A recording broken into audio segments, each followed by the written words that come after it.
ติปางสุดท้ายได้เกิดมาเป็นพญาเวสสันตละตาลเข้าของทรัพย์สมบัติสละบัลลังก์ไปบวชเป็นพระฤาษีตาลเมียตาลลูกบำเพ็ญขนาดนักจนได้ตรัสรู้เฮาไหว้ครูบาอาจารย์เนี่ยก่อนอาลังหังสัมมาสัมพุทโธภควาพุทธังภวันตังอภิวาเทมิกราบสวากขาโตภควตาธัมโมธัมมังนัมสสามิกราบสุปฏิปันโนภควโตสาวกสังโฆสังฆังนะมามิกราบหันทัพไมยังพุทธัสสะภควโตบุพาภะคณะมะกะลังกะโลมาเสนะโมตัสสะภควโตอะระหะโตสัมมาสัมพุทธัสสะนะโมตัสสะภควโตอะระหะโตสัมมาสัมพุทธัสสะนะโมตัสสะภควโตอะระหะโตสัมมาสัมพุทธัสสะพุทธังสรณังกัจฉามิธัมมังสรณังกัจฉามิสังฆังสรณังกัจฉามิตุติยัมปิพุทธังสรณังกัจฉามิตุติยัมปิธัมมังสรณังกัจฉามิตุติยัมปิสังฆังสรณังกัจฉามิตติยัมปิพุทธังสรณังกัจฉามิตติยัมปิธัมมังสรณังกัจฉามิตติยัมปิสังฆังสรณังกัจฉามิอิติปิโสภะคะวาอะระหังสัมมาสัมพุทโธวิชชาจรณะสัมปันโนสุขโตโลกาวิทูอนุตตโลปุริสาธัมมสารถิสัทธาเตวะมนุสสานังพุทโธภควาติสวากขาโตภควตาธัมโมสันติติโกอากาลิโกเอหิปัสสิโกโอปนะยิโกปัจจัตตังเวทิตโพวินยูหิติสุปฏิปันโนภควโตสาวกสังโฆอุจุปฏิปันโนภควโตสาวกสังโฆญาญะปฏิปันโนภควโตสาวกสังโฆสามิจิปฏิปันโนภควโตสาวกสังโฆญาติตังจัตตาลิปุริสายุคานิอัฏฐปุริสาปุคลาเอสาภควโตสาวกสังโฆอาหุไนโยปาหุไนโยทักขิไนโยอัญจลิกาละนิโยอนุตตะลังปุญญเขตังโลกัสสาติกราบหนึ่งกราบสองกราบสามช่วงระยะเวลานี้กำลังว่างพอดีก็เลยมาปะพี่ปะน้องปะญาติปะโยมทั้งหลายเพื่อได้ฟังกันเหี่ยมกพอให้พอดีก่อนเพราะว่าไอ้หยังมันจะเกิดก็เกิดขึ้นไอ้หยังมันจะเปลี่ยนแปลงก็เปลี่ยนแปลงได้มันบ่แน่บ่นอนของท่านทั้งหลายได้เข้าใจเฮากะว่าวันพุธจะซักผ้าจะตากผ้าดีๆโอ้มืดเถอะฝนตกไปเหี่ยก็มีเพราะฉะนั้นของท่านเข้าใจตามหลักของธรรมชาติวันนี้บ่ได้นำเอารายการธรรมะที่เคยเล่ามาเล่าให้ท่านฟังเพราะว่าเวลามันน้อยเหลือเกินมีเรื่องที่จะต้องนำมาเสนอญาติโยมทั้งหลายอยู่สองเรื่อง เรื่องแรกก็คือหลวงพ่อโตสำนักปฏิบัติธรรมที่ปางแม่แดงบ้านจ้างได้ให้ฮื้อตุลุงเล่าเรื่องยักษ์สี่ตนเรื่องที่สองก็เรื่องป้อออกที่มีเจตนาดีได้โทรศัพท์มานอกมาหลังไม้ว่าถ้าตุลุงออกรายการนั้นขอเสนอสักอย่างหนึ่งคือบ่ฮื้อตุลุงเสนอว่าวันนั้นดีวันนี้บ่ดีเพราะว่าตามหลักพุทธศาสนาแล้ววันใดก็ดีหมดบ่ฮื้อเชื่อมงคลตื่นข่าวบ่ฮื้อเชื่อตามที่เล่ากันมาบ่ฮื้อเชื่ออย่างมูนี้สักอย่างแล้วตุลุงจะได้นำมาเล่าให้ฟังขอเริ่มเรื่องที่เล่าไปนั้นที่ว่ายักษ์สี่ตนนั้นคือว่าวัดบางวัดเปลี่ยนตุหลวงบ่อยลำไปบืดก็เอาตนหนึ่งมาอยู่บืดก่อนหนึ่งตนหนึ่งมาอยู่ประเมินตุหลวงกับปากันหนีหมดเพราะเหตุว่าบ่เข้าใจกันอย่างที่ตุลุงเล่าให้ฟังว่าเจ้าไปยอมเข้าใจคนศรัทธาก็บ่ยอมเข้าใจตุเจ้าก็บ่ยอมเข้าใจศรัทธาในที่สุดมาก็อยู่ด้วยกันบ่ได้กรรมการก็ให้เข่งลงไปเอากรรมการว่ามดตุเจ้าจะแปลงจะไปอันอย่างในวัดในวาก็บ่ให้แปลงไปขวางตุเจ้าเนี่ยตุเจ้ามาอยู่วัดเพื่อจะให้พัฒนาวัดวาก็บ่ได้พัฒนาศรัทธาไปขวางตุเจ้าอยู่บ่ได้ก็เลยหนีบางเรื่องบางราวก็เป็นตาตุเจ้าไปวุ่นวายกับศรัทธาชาวบ้านเรื่องไม่ใช่เรื่องของพระของสงฆ์การเงินการทองของวัดของวาพ่องของทั้งบ้านทั้งจองพ่องเพื่อนจะเลือกแก่เลือกแคว้นก็ไปแนะไปนำให้ชาวบ้านว่าเลือกหมอนั่นเลือกหมอนี้จะเลือกอบต.ก็ตุเจ้าไปจำมือไปเลือกหมอนั่นหมอนี้ซึ่งมันไม่ใช่เรื่องของตุเจ้าก็เลยขวางกันไปขวางกันมาวัดก็เลยมองตองเศร้าบักให้มีตุเจ้าอยู่ว่าอันนี้เป็นเรื่องที่จำเป็นจะต้องแก้ไขคือวัดที่ว่านี่ก็อย่างนั้นนะบึดก็มีตุเจ้าอยู่บึดก็มีตุเจ้าอยู่อยู่เข้าวัดก็มองก็เศร้าไปเพราะศรัทธากับตุเจ้าบ่ยอมเข้าใจกันในเมินมาแล้วบนเล่าให้ฟังหลวงพ่อโตก็บอกว่าของหลวงพ่อเล่าทำไมวัดที่ว่าเอานี่คือวัดมันเมินแล้วจะเล่าให้ฟังอยู่ต่อมาปีหนึ่งเป็นปีสำคัญของพระเจ้าอยู่หัวในรัชกาลที่แสดงบุญว่าเพื่อนก็มีการอภัยโทษมีนักเลงอยู่4 คนเป็นเพื่อนกันในคอกเพื่อนพระราชทานอภัยโทษนี่ก็ปากันได้ออกคอกจะไปบ้านก็บ่มีเมียบ่มีลูกก็เลยปลอมตัวแปลงเป็นตุเจ้าถึง4 คนน่ะเข้าไป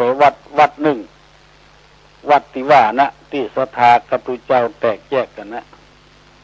บ่มีตุเจ้าพอดีนุ่งผ้าสีที่อันใดที่ศรัทธาจะนิยมนะนุ่งสีนั้นนะเพราะว่ามันเข่งดีเหมือนจะมีศีลมีธรรมดีแต่งเข้าไปเอี่ยววัดเอี่ยววาศรัทธาคนเฒ่าคนหนึ่งก็หันว่าตุเจ้ามาเอี่ยววัดก็เลยไปถามก็เลยเล่าให้ฟังว่าอาตมาเขาเดินทุดงมาไปเรื่อยๆบาปอยู่วัดใดไปอยู่เรื่อยๆอันน่ะปะวัดใดถ้ามันสุดโทรมศรัทธาก็ได้ก็จะอยู่พัฒนาวัดเองอะศรัทธาเพิ่นก็อยู่ขอนิมนต์อยู่แต่พออยู่ไปเข่งแตะปฏิบัติศรัทธาก็เลื่อมใสมาส่งเข้าส่งน้ำนิมนต์เจริญพุทธมนต์อย่างก็เก่งกล้าสามารถพ ก็เลยเลื่อมใสอยู่ไปเหมือนเข้าตูเจ้าสี่ตนนั้นที่เปิ้นว่างัวเคยขาม้าเคยขี่เคยเป็นนักเลงมาก่อนกินเหล้ากินยาม่วนงันสันเหล้าอยู่ที่วัดนี่ก็เลยง่อมบ่ได้อย่างเก่าอย่างเดิมหาวิธีประชุมเจ้าบ้านเจ้าจองว่าพวกออกไม่ออกเฮ้ยอาตมาเขาสี่คนนี่ก็บุหูจะเนี่ยจะได้นั่งป้อมเพลงภาวนานั้นปากกดออกมาว่าทำ7 วันข้างหน้าเนี่ย5จะลงกลิ่นคน5จะลงกลิ่นคนคนจะตายจากหูหนวกตาบอดจะตายอาตมากับหมูยังจะไรก็จำเป็นจะต้องขอลาพอออกไม่ออกกันไปอย่างก่อนวันศรัทธาก็กลัวแหละกลัว5กินคนอินดูตุเจ้าจะลาไปก็ป้ากันขอไว้จะมีวิธีใดตุเจ้าก็เป็นตนบุญตนบุญว่าหาวิธีพ่องเหรอที่จะบ่ฮื้อ5ลงกินคนตุเจ้าวันนั้นก็ได้ท่าแล้วเพื่อเมตตาผ่านลมพวกออกไม่ออกทำ7 วันนี้5จะลงกลิ่นคนถ้าบอกใคร5ลงกลิ่นคนก็มีวิธีเดียวนะปัญหามีไว้ให้แก้ไม่ใช่มีให้ทุกอกทุกใจพอออกไม่ออกเขาสถาบันเขาเนี่ยเอาไก่ต้มแล้วก็เอาเหล้าไห่ไก่ต้มเอาไว้ที่ประตูวัดเนี่ยถ้า5มันลงมามันจะหั่นไก่หั่นเหล้าจะปลากันกินเหล้ากินไก่แล้วมันจะบอกไปกินคนนะแล้วเมื่อคืนเอาไว้แล้วเมื่อคืนนั้นไผ่จะไปที่ไหนกันว่าออกมากำเดียวอาตมาเขาบ่รับรองอาจจะเป็นบ้าเป็นวินก็ได้ว่านพอถึงใกล้ที่5จะลงมาศรัทธากับปลากันต้มไก่เอาเหล้าไว้ที่ประตูวัดอันนี้หลวงพ่อโตเพิ่นต้องการเขาได้ยินหรือลืมกันเอาไว้ที่ประตูวัดบังไผ่ออกบ้านออกจองไปที่ไหนสักคนพอเด็กมาตูเจ้า4 ตนนั่นก็เคยกินเหล้ากินยากันมาก่อนนะอย่างหูกันนะไผ่บ่ออกบ้านออกจองมาสักคนปลากันเอาไก่ต้มเอาเหล้ามากินกันในวิหารห้องเพลงกันยื้อยาเวลานั้นมีละอ่อนคนหนึ่งมันอยู่บ้านตั้งเหนือพุ่นแล้วมาเอาเมียบ้านนั่นน่ะมันออกบ้านไปได้หลายวันมันบอกมาบ้านก็ไปเยี่ยมคนป่วยพอไม่อย่างป่วยแต่วันนั้นพอดีมันก็ปีกบ้านบ้านนี้เงียบสงัดวิเวกวังเวงกันหมดไผ่บอกออกบ้านออกจองไปที่ไหนกายไปหน้าวัดได้ยินยื้อก็ไปส่องพ่อหันทุกเจ้า4 ตนกำลังกินเหล้ากินไก่กันมันสั่นเหล้าฟังเข้าไปบ้านไปบอกกับพ่อเมียแม่เมียเอาพ่อเมียแม่เมียก่อนหน้าโทษว่าลูกเคยเป็นบ้าละเป็นหน้าโทษทุกเจ้าตนบุญ4 ตนเป็นกินเหล้ากินยาไปเนี่ยจะได้นี่เขตเต็กให้อยู่เหมือนออกบ้านไปไหนกลัวเป็นบ้ายิ่งกว่านี้ไอ้ตัวน้อยนั่นก็ฟังคำพ่อเมียแม่เมียก็รับลุกมาเจ้าก็ถ้าจะเอาขวดเหล้าเอาซากขี้ข้าไก่ไปไว้ที่เดิมก็ลุกมาเจ้ากับปลาไอ้น้อยนั่นไปหาทุกเจ้าแต่คืนนี้เนี่ยไอ้น้อยเนี่ยนะลูกเขยมันมาหันทุกเจ้ากินเหล้ากันลำบงกันกินไก่เป็ดกันเนี่ยจะได้นี่มีแต่ว่าทุกเจ้าก็เนี่ยเขาว่าพอออกเขาถึงว่าใครออกบ้านออกจองไปไหนลูกเคยพอออกนี่เป็นบ้าไปเห็นแล้วมันเนี่ยจะได้ไอ้นั่นก็ว่ามันบอกเป็นนะมันหันแต่นะทุกเจ้าตัวนั้นนั่งอยู่หันตัวนั้นนั่งอยู่หันตัวนั้นนั่งตัวนั้นนั่งอยู่หันทุกเจ้าก็หน้าตัวก็เป็นบ้าดิก็เลยคนเฒ่าพ่อ พ่อเมียแม่เมียก็เชื่อทุเจ้าอย่างนี้จะได้นี่ทุเจ้าไปยังเขาจะแก้เงยอีกอ่ะเจียวเกลือเนี่ยเกลือเป็นเม็ดตะพูนะก็ขี้หันอยู่ก็หันนะหันทุเจ้าได้นะอันธรรมาว่านะนี่จะได้นี่เจียวพริกแต้แถมพูแถมเตื้อก่อนก็ยังหันอยู่เตื้อที่สองก็ยังหันอยู่เตื้อที่สามมันฮ้อนแก่เลยแหงอ่ะพริกแต้เข้ากันตาเลยถามว่าหันอยู่ก็เลยตัดสินใจว่าบางอันเนี่ยเนี่ยคือการเท่าที่มันแตกแยกกันกับบ้านกับจองตูเจ้ากับศรัทธาบ่เข้ากันเอาไปเอามาบัดใจ5 สกรรมเป็น4 ตนนั่นเป็นอย่างที่มากินเหล้ากินยาที่ประตูวัดอันเนี้ยได้เล่าหลวงพ่อฟังทำความหนึ่งตุลุงก็ได้มาอู้มาจากกับพอออกไม่ออกเพราะฉะนั้นคนเฮานั้นควรจะเข้าใจกันระหว่างวัดกับบ้านแล้วระหว่างบ้านกับวัดให้เข้าใจกันในก่อนว่าทางบ้านมันต้องการจะใดต้องการให้ตัวเจ้าเนี่ยจะใดตัวเจ้าก็จำเป็นจะต้องเข้าใจชาวบ้านรู้ใจชาวบ้านแล้วเขาจะลงไปพัฒนาหมู่บ้านให้มันถูกต้องกับกันทางบ้านก็ต้องเข้าใจทางวัดว่าวัดต้องการจะใดเขาจะได้ลงไปพัฒนาต้วยเหลือกันเป็นอันหนึ่งอันเดียวกันหมู่นี้เป็นต้นอย่าไปเอาใจตัวว่าทางบ้านก็จะไปเอาใจตัวว่าลำไปอันใดก็จะให้ผู้เจ้าอยู่ในนัดสัญญากันบ่ตกมันเสี่ยงบางเตื้อผู้เจ้าก็อยากจะพัฒนาให้มันดีกลับไปมองในแง่ร้ายไปอย่าคนที่ทำมันก็มีกำลังอกกำลังใจอย่างก็เลยเป็นเหตุให้การพัฒนามาบัดจิลังยั่งยืนเอาไปเอามาจะโดนอย่างที่ว่าเนี่ยคือว่าไปโดนใส่ตู้เจ้าปลอมคนดีๆแท้ๆเป็นคนบดีไปเหี้ยคนบดีแท้ๆไปเป็นคนดีไปเหี้ยเอาอยู่ด้วยกันให้เข้าใจกันอันนี้เป็นข้อแรกเวลามันจะจ้วนเข้ามาแล้วข้อที่สองที่ว่ามีปอออกเปิ้นว่าตุลุงออกอากาศกูเจ้านั่นไผได้ยินไผได้ฟังก็ชอบกันหมดแต่มีอย่างหนึ่งขอเสนอตุลุงเวลาอู้เรื่องในศีลในธรรมแล้วก็วันใดก็วันดี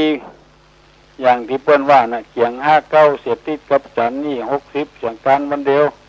เรื่องอีบักให้ตุลุงนำเสนอละอู้ธรรมะก็ธรรมะไปเลยในหลักของพระพุทธศาสนาวันใดก็เป็นวันดีประตกประเสี่ยงเพียตุลุงก็หันว่าโอ้กรรมเสนอนี่ก็ดีเนาะก็เลยว่าขอบคุณอาจารย์ที่แนะนำตุลุงมาเพิ่นว่าเพิ่นบ่ได้เป็นอาจารย์หยังมาแนะนำมาก็ว่าโอ้ยินดีแต่คนฮู้คนรักมาเตือนสติคนบ่ฮู้บ่รักเขาก็บอกเพิ่นไปเนี้ยคือเปิ้นเนี่ยจะได้อันวิทยุของเฮานี่เป็นวิทยุชุมชนคนใดก็มาเปิ้งหลายคู่หลายคนนะวันนี้จะเอารถออกได้ก็ตุลุงแล้วเฮาก็บอกไปว่ามันเป็นวันอะไรอย่างมันเป็นวันกาลกินีก็บ่ดีออกกาลกินีนี่คือมันบ่ดีแล้วก็คนที่เปิ้นโทรศัพท์มาแต่เจ้าเนี่ยเปิ้นก็บ่เคยว่าอย่างนี้ตุลุงก็เนี่ยจะได้ก็วันบดีวันเป็นกาลกินีเอาก็ฮู้อยู่วันกาลกินีจะบุญเพิ่นว่า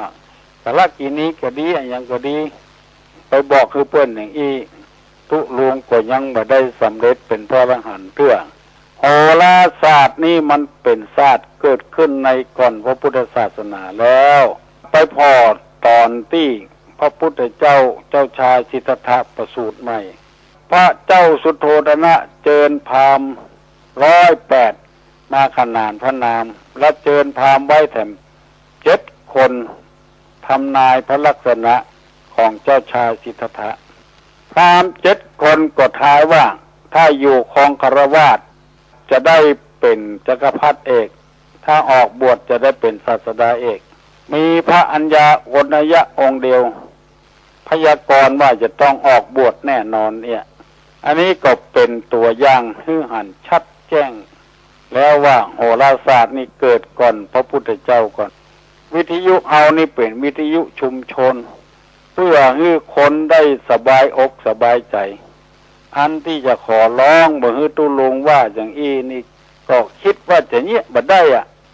คือเปิ้นจากที่โทรมาบอกตุลุงนะเปิ้นจะฮือคนเหมือนกันหมดมันเป็นไปบ่ได้เสื้อเบอร์เดียวมันไม่ใช่เสื้อยืดหรอกคนตุ้ยก็ซื้อเบอร์นั้นน่ะเบอร์35นะคนผอมก็ซื้อเบอร์35นั่นน่ะมันจะนุ่งได้ก็ตะกี้เปิ้นฟังปิดโทรศัพท์เปิ้นเนี่ยเขาจะถามอย่างเงี้ยเบอร์เดียวนะเบอร์35นะมันจะนุ่งได้ก็คนผอมนุ่งได้ก็คนตุ้ยนุ่งได้ก็เปิ้นจะเฮือนนุ่งเสื้อเบอร์เดียวนะมันไม่ใช่เสื้อยืดหรอกถ้าเป็นเสื้อยืดอย่างเจ๊กมันว่านั่นได้กะเสื้อยืดนี่นะก่อนคนผอมไปซื้อว่าโอ้ผืนนี้ใหญ่ไม่เป็นไรสักลำมัง6 ไร่หรอกเนี่ยถ้าคนตุ้ยไปซื้อแถมไม่เป็นไรสักลำมังยืดไร่อันนี้มันบ่ยืดบ่งดในอย่างเบอร์35เบอร์เดียวคนตุ้ยก็จะซื้อคนผอมก็จะซื้อมันนุ่งบ่ได้อันนี้เปิ้นก็คือคนให้คนเข้าใจว่าอย่างนั้นบ่ต้องถามวันใดเป็นวันดีวันบ่ดีพระพุทธเจ้าเปิ้นว่าวันเนี้ยดีที่สุดมันเป็นไปบ่ได้ตุลุงจะให้แก้ให้เปิ้นฟังอย่างอีบ่ได้เปิ้นก็ว่าเปิ้นดีนะแกเปิ้นให้ตุลุงบอกว่าอย่างอีมันเป็นไปบ่ได้ก็ต้องหมุนหากันหมุนตามเรื่องตามราวเมื่อเจ้าก็แดดเย็นหน่อยเมื่อตอนก็แดดร้อนหน่อยเมื่อค่ำก็เย็นหน่อยเปิ้นบรรลัยหากันเพื่อจะเอาบักใดบักนั้นตุลุงเงี้ยบ่ได้แล้วก็บังอาจโดยที่จะมาสอนตุลุงคือว่าโดยตามกับคิดของเปิ้นถ้าจะสมควรแก่การเวลาแล้วก็หาสำหรับวันนี้เนาะพี่น้องทั้งหลายตุลุงจะเสนอเก้าอี้ก่อนเนอะมีเรื่องให้เสนอ2 เรื่องขอโทษขออภัยกับญาติโยมทั้งหลายเนอะก็ขอปันโจกปันใจให้พี่น้องทั้งหลายรับดีฟันดีมีสลีติคายุมันเนียนยาวนิมากาคืนมีโจกเหมือนลาบเหมือนกันเนอะวุฒาปัจจายิโนยัตตาโลธรรมาวัฏันติอายุวันโนสุขังปลัง